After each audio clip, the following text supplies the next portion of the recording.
videonya, klik subscribe, dan klik tombol loncengnya dulu ya.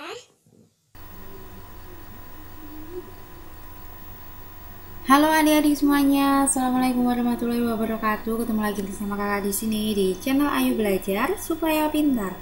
Nah adik-adik, kali ini kakak akan membahas mengenai buku tema ya untuk kelas 6, yaitu tema 1 Selamatkan Makhluk Hidup, subtema 3 Ayo selamatkan hewan dan tumbuhan di halaman 150 dan di pembelajaran ke-6.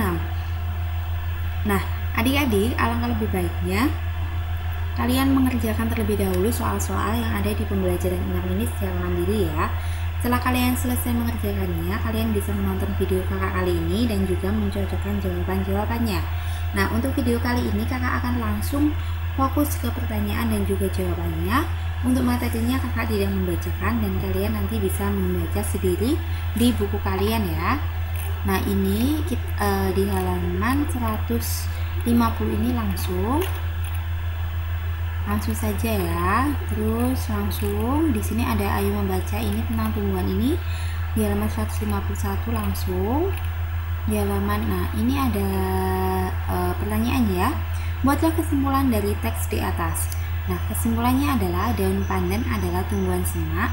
Helai daun pandan berbentuk pita, tipis, licin, dan berujung rancing. Tanaman ini sering digunakan sebagai bahan penyedap, pewangi, dan pewarna hijau pada masakan. Lanjut ya di halaman 153. Nah, di sini ada evaluasi dan bacalah teks berikut. Nah, kalian bisa membaca teks berikut ini ya, atau enggak kakak bacakan. Harimau Sumatera hampir punah karena hilangnya habitat, berkurangnya jumlah jenis mangsa, dan perburuan. Jumlah harimau Sumatera saat ini berkisar 400 ekor. Mereka hidup di dataran rendah, lahan gambut, dan hutan-hutan pegunungan. Harimau Sumatera bertubuh paling kecil dibandingkan jenis harimau yang hidup saat ini. Harimau jantan dewasa memiliki tinggi hingga 60 cm. Ukuran panjang hewan ini dari kepala hingga kaki mencapai 250 cm dan berat hingga 400 kg. Harimau betina memiliki panjang rata-rata 198 cm dan berat hingga 91 kg. Warna kulit harimau Sumatera merupakan yang paling gelap dari seluruh harimau, mulai dari kuning, kemerah-merahan, hingga oranye tua. Di sini pertanyaannya adalah, buatlah kesimpulan dari teks di atas gunakan kosakata baku, yaitu harimau Sumatera hampir punah karena jumlahnya sekitar 400 ekor saat ini. Harimau Sumatera bertubuh paling kecil dan paling gelap. Jawabannya itu ya. Untuk nomor 3, ceritakan pengalamanmu dalam menerapkan nilai-nilai kelima sila dari sila Pancasila dalam kehidupan sehari-hari. Jelaskan dengan singkat manfaat dari perilaku tersebut bagi masyarakat dan lingkungan di sekitarmu. Nah, pengalaman saya dalam menerapkan nilai-nilai Pancasila sila kelima dalam kehidupan sehari-hari yaitu menghargai hak orang lain dengan tidak mengganggu kenyamanan mereka. Dengan menghargai hak orang lain, maka hak kita pun akan dihargai. Lanjut ya di halaman 154. Di sini apa manfaat melestarikan hewan dan tumbuhan bagi kehidupan? Bagaimana cara melestarikan hewan dan tumbuhan? Nah, di sini manfaat melestarikan hewan dan tumbuhan bagi kehidupan manusia adalah yang pertama, menjaga sumber makanan dan kebutuhan pokok bagi manusia. Yang kedua, menjaga kesuburan tanah. Yang ketiga, mencegah terjadinya bencana. Yang keempat, menjaga keseimbangan ekosistem. Yang kelima, menjaga kualitas udara dan air. Yang keenam, menjadi sumber pendapatan pariwisata. Nah, cara melestarikan hewan dan tumbuhan itu adalah yang pertama, membuat cagar alam atau swaka marga satwa. Yang kedua, tidak melakukan perburuan liar. Yang ketiga, tidak merusak terumbu karang. Dan yang keempat, tidak menangkap ikan dengan bahan peledak. Untuk soal yang nomor 5, buatlah soal cerita dengan menggunakan operasi hitung campuran menggunakan bilangan 3, 6, dan 7. Kamu bisa menggunakan tanda kurang, tambah, kali, ataupun bagi. Nah, di sini soal cerita ya. Soal ceritanya itu adalah siswa kelas 3, 4, dan 5 SD Kartika Bangsa mengadakan bakti sosial. Siswa kelas 3 mengumpulkan beras sebanyak 367 kg. Siswa kelas 4 itu mengumpulkan beras sebanyak 637 kg dan siswa kelas 5 sebanyak 736 kg. Beras tersebut disumbangkan kepada warga kurang mampu di sekitar sekolah. Jika tiap penerima mendapatkan 3 kg beras, maka berapakah jumlah warga kurang mampu yang mendapatkan bantuan? Nah, di sini kakak langsung jawab juga ya. Diketahuinya beras kelas 3 kan 367 kg, beras kelas 5 736 kg, beras kelas 4 637 kg, beras untuk tiap warga itu 3 kg. Ditanya jumlah penerima bantuan. Nah, jumlah berasnya itu beras kelas 3 ditambah beras kelas 4 dan ditambah beras kelas 5. Jadi 367 ditambah 637 dan ditambah 736. Hasilnya adalah 1740 kilo. Untuk jumlah penerima bantuan itu adalah jumlah beras dibagi berat beras untuk tiap warga. Jadi 1740 kg dibagi 3, hasilnya adalah 580 orang.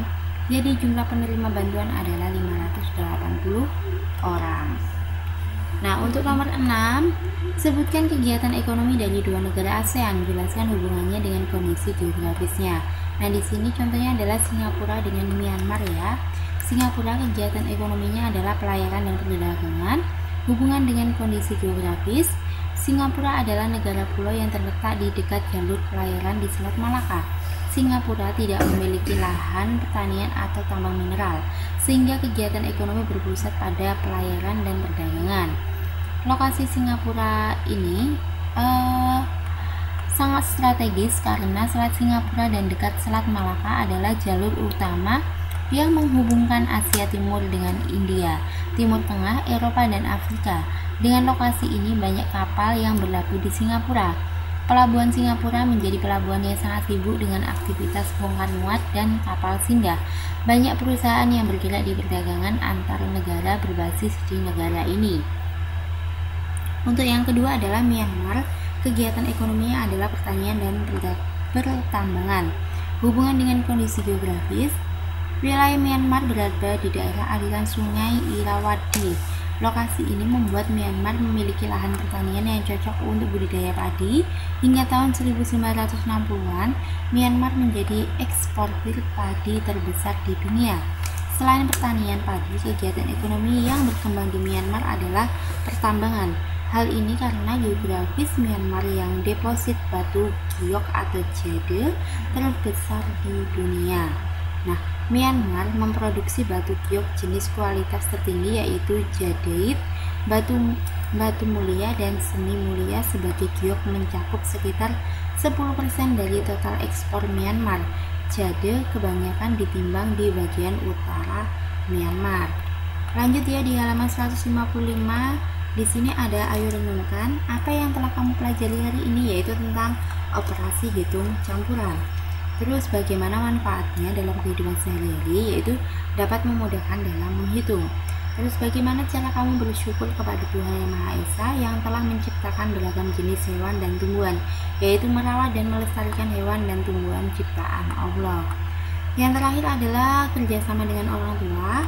Amatilah lingkunganmu, apakah hewan dan tumbuhan terawat, bagaimana kamu akan membantu merawatnya. Sampaikan kondisi lingkunganmu dan rencanamu untuk merawat kepada gurumu.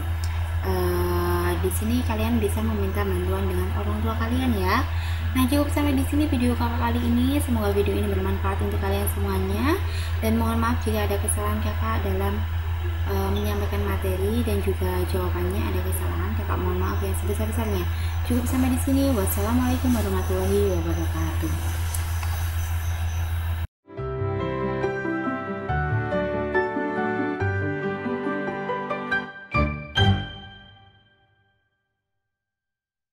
Sebelum nonton videonya, klik subscribe dan klik tombol loncengnya dulu ya.